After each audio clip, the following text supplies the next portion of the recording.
So, our problem, again in quotes, because this is putting the onus on those who are currently suffering from imposter syndrome or experiencing imposter syndrome.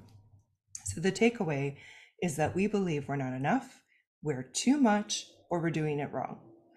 And for me, specifically for this one, I have been told all of those things as well as felt all of those things, which is just like a nice little ironic, amusing moment of both being not enough and too much.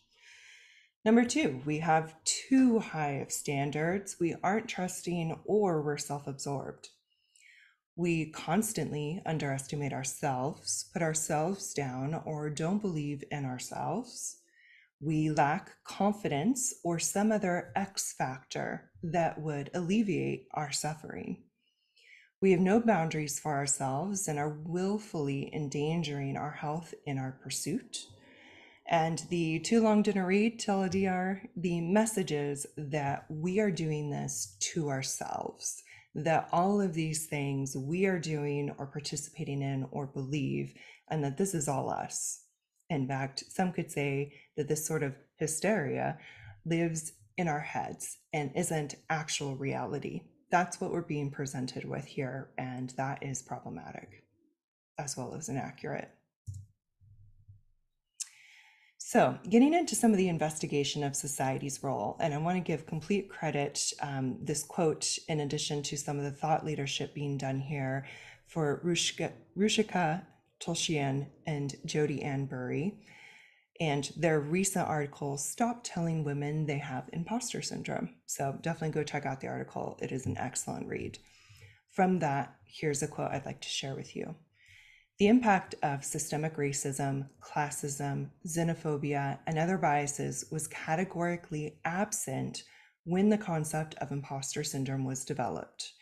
Many groups were excluded from the study, referencing the 1970s study by Dr. Clancy Imes, namely women of color and people of various income levels, genders, and professional backgrounds.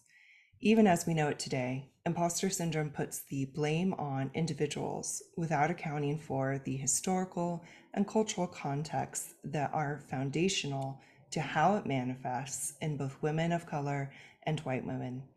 Imposter syndrome directs our view towards fixing women at work instead of fixing the places where women work. So why us? To break it down a little bit from that excellent contextual articulation provided in our previous slide. Society in all of its facets was built for or predicated on the dominant culture, and it doesn't account for nor accommodate divergence from the norm, norm in quotes. And when we don't measure up or present in the standard way, we are the ones with the deficiency or not enoughness. We have a lifetime of experiences and trauma that serve to solidify the not enoughness belief in ourselves. We've been conditioned. And the more check boxes we hit regarding gender, queerness, race, ability, neurodivergence, etc., the more we receive the message that we don't measure up.